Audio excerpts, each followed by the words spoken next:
Hello butterflies, কেমন আছো সবাই?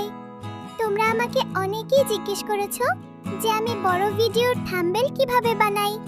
তোমাদের রিকোয়েস্টে আমি থাম্বনেল বানানোর টিউটোরিয়াল নিয়ে এসেছি।